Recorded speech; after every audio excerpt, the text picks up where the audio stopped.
ఇక ఈ వార్త ఇట్లుంటే ఇగో బరాసాలో కోవర్టులు ఉన్నారు, వారిని తప్పించి ముందుకెళ్తే పార్టీదే భవిష్యత్తు. కేసీఆర్ దేవుడు, ఆయన చుట్టూ దయ్యాలున్నాయి. గతంలో కూడా అనేక సార్లు లేఖలు రాసా ఎమ్మెల్సీ కల్వకుంట్ల కవిత. ఇక్కడ ఈనాడు పత్రికలో ఉన్నటువంటి హెడ్లైన్ బరాసాలో కోవర్టులు ఉన్నారు, కేసీఆర్ చుట్టూ దయ్యాలున్నాయని చెప్పి ఈనాడులో రాసిరు. ఆ తర్వాత అన్ని పేపర్లో దయ్యాలనే రాసిరు. ఇగో ఆ దయ్యాలు కోవర్టులు ఎవరు, కేసీఆర్ చుట్టూ దయ్యాలున్నాయని చెప్పి వెలుగు దిన పత్రికలో రాసిరు.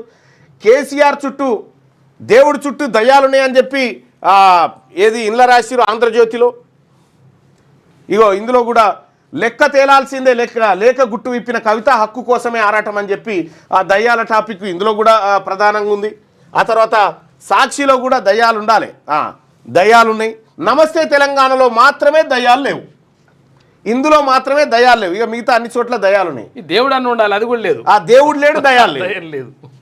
అంటే నమస్తే తెలంగాణ పత్రిక వార్తలు, దాని కథ వ్యవహారం అంతా మనకి ఇప్పుడు అర్థం కావాలి. కనీసం అన్నా ఆ వార్తకు సంబంధించింది ఉండాలి.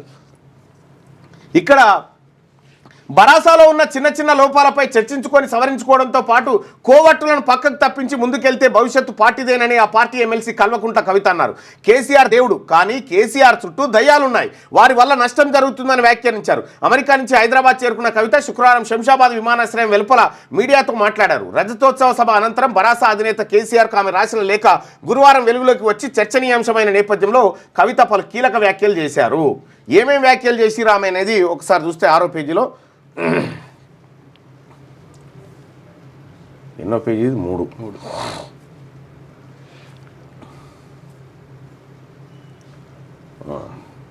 బా ఇది అద్భుతం. ఇదో మాదిగలకు మంత్రి పదవి ఇవ్వాలని జానారెడ్డి కొడుకు వినతి పత్రం ఇస్తుంది. ఎవరికి? రేవంత్ రెడ్డి గారికి. ఓకే ఓకే, ఇది కాదు కదా. బరాసాలో కోట్లు, నా కుమారుడి గ్రాడ్యుయేషన్ కార్యక్రమానికి వెళ్ళిన తర్వాత లేఖ లీక్ అయి హంగామా జరిగినట్టు తెలిసింది. 2 వారాల క్రితం నేను కేసీఆర్కు లేఖ రాశా. గతంలో కూడా లేఖల ద్వారా కేసీఆర్కు అనేక సార్లు అభిప్రాయాలు చెప్పా. నాపై కుట్రలు కుతంత్రాలు జరుగుతున్నాయని ఇటీవలే చెప్పా. ఇప్పుడు లేఖ బహిర్గతం అవడంతో ఏం జరుగుతున్నదోనని పార్టీలో ఉన్న అందరం ఆలోచించుకోవాల్సిన అవసరం ఏర్పడింది. పార్టీలో అన్ని స్థాయిల్లో ఉన్న వారు, దాదాపు సగం తెలంగాణ ప్రజలు అనుకుంటున్న విషయాలే నేను లేఖలో చెప్పా. ఇందులో నాకు వ్యక్తిగత ఎజెండా ఏమీ లేదు, వ్యక్తిగతంగా నాకు ఎవరిపైన ద్వేషం లేదు. లేఖ బహిర్గతం వెనుక ఎవరున్నారు? మా పార్టీ అధినేతకు రాసిన లేఖ బహిర్గతమైందంటే దాని వెనుక ఎవరున్నారో ఆలోచించుకోవాల్సిన అవసరం ఉంది.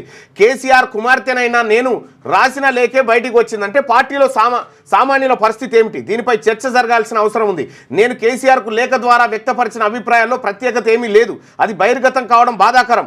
లేఖ బయటకు రావడంతో భాజపా కాంగ్రెస్ పార్టీలు కోతి కొబ్బరి చిప్ప దొరికినట్టు సంబరపడుతున్నాయి. బరాసా ఆగమైనట్లు ఆ పార్టీల నాయకులు మాట్లాడుతున్నారు. మా నాయకుడు కేసీఆరే, ఆయన నాయకత్వంలో తెలంగాణ బాగుపడుతుంది, పార్టీ కూడా ముందుకెళ్తుంది. కాంగ్రెస్ భాజపాలు విఫలమయ్యాయి, వాటికి కేసీఆర్ నాయకత్వమే ప్రత్యామ్నాయం అని కవిత పేర్కొన్నారు. కవితకు స్వాగతం పలికేందుకు అభిమానులు పెద్ద ఎత్తున తరలి వచ్చినా ఎవరు గులాబీ కండువాలు వేసుకోలేదు.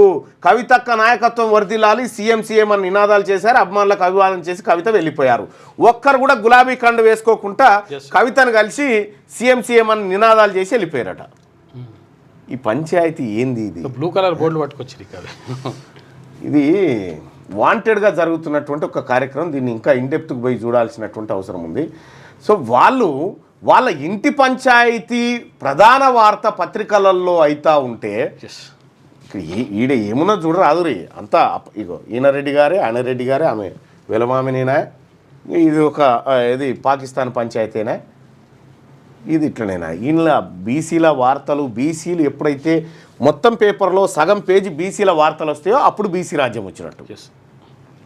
ఇక్కడ కవిత గారు చేసినటువంటి ఈమె ఎదుర్కోలు కోసం భారీ స్థాయిలో కార్యకర్తలు రావడం, వాళ్ళు గులాబీ కండువాలు వేసుకోకపోవడం, అంటే ఏం జరుగుతుంది పార్టీలో అనేది, అంటే దాదాపుగా కేటీ రామారావు పార్టీని క్యాప్చర్ చేస్తున్న అనేటువంటి భావన కలుగుతున్నట్టు అనిపిస్తుంది, చీలికగా అనిపిస్తుంది. రైట్గా డాడీ డాటర్ లేక ఓ డ్రామా. రాష్ట్రానికి కొత్తగా 3 కేంద్ర సంస్థల మంజూరు, కేంద్ర మంత్రి కిషన్ రెడ్డి. బరాసా మునిగిపోతున్న నామాని డాడీ డాటర్ లేక ఓ డ్రామా అని కవిత కేసీఆర్కు రాసిన లేఖకు ప్రాధాన్యం ఇవ్వాల్సిన అవసరం లేదని కేంద్ర మంత్రి భాజపా రాష్ట్ర అధ్యక్షుడు కిషన్ రెడ్డి పేర్కొన్నారు. శుక్రవారం భాజపా రాష్ట్ర కార్యాలయంలో విలేకరుల సమావేశంలో ఆయన మాట్లాడారు. అయితే ఇటీవల కాలంలో ఒక విషయం ఏం తెలుస్తుందంటే, కవిత గారు ఇటీవల కాలంలో సోనియా గాంధీ గారిని కలిసిందనేది ఒక చర్చ జరుగుతూ ఉంది. సోనియా గాంధీ గారిని కవిత కలిసిందా లేదా అనేది ఇంకా మన క్లారిటీ లేదు.